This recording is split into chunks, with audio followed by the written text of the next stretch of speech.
முதல்ல ஒரு சின்ன குழந்தை, அப்புறம் டீ குடிச்ச ஒரு தாத்தா. வரிசையா ஊரே படுக்கையில விட ஆரம்பிச்சது. சிரிப்பு சத்தம் கேட்ட ஊர்ல இப்போ மரண ஓலம். டீ கடை மூடினாங்க, பள்ளிக்கூடம் காலியாச்சு.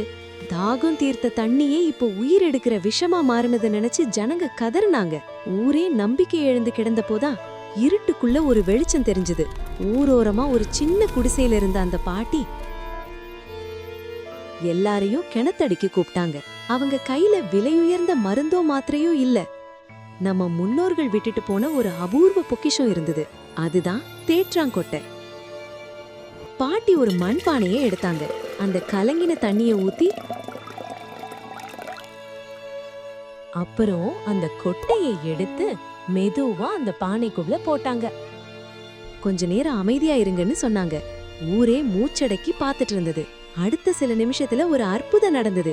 மஞ்சளா சகதியா இருந்த தண்ணி கண் முன்னாடியே கண்ணாடி மாதிரி பளிங்கு போல மாறுச்சு. அழுக்கெல்லாம் அடியில தங்கி தெளிந்த நீர் மேல வந்துச்சு. அந்த பாட்டி செஞ்சது மந்திரம் இல்ல, நம்ம மண்ணோட மகத்துவம். ஆனா பாட்டி இதோட விடல. தண்ணி தெளிஞ்சா மட்டும் பத்தாது, இதோட வேலை முடியல. இத நல்லா துணியால வடிகட்டி அப்புறம் கொதிக்க வைக்கணும். அப்பதான் கண்ணுக்கு தெரியாத யமனும், அதாவது கிருமிகளும் சாகும்னு பாடம் எடுத்தாங்க. அன்னைக்கு ராத்திரி ஒவ்வொரு வீட்லயும் அடுப்பு எரிஞ்சது. சுடு தண்ணி அந்த ஊருக்கு மருந்தை விட மேலா வேலை செஞ்சது. மருந்து இல்லாமலே பாதி நோய் பறந்து போச்சு. ஊர்ல மறுபடியும் சிரிப்பு சத்தம். டீ கடை மறுபடியும் திறந்தது. ஆனா இப்போ அங்க வர்றது சுத்திகரிக்கப்பட்ட ஆரோக்கியமான டீ. அந்த பாட்டி இப்போ எங்க இருக்காங்கன்னு தெரியாது. ஆனா அவங்க சொல்லி கொடுத்த பாடம் நம்ம தலைமுறைக்கும் தேவையானது. இயற்கை கிட்ட இல்லாத தீர்வே கிடையாது.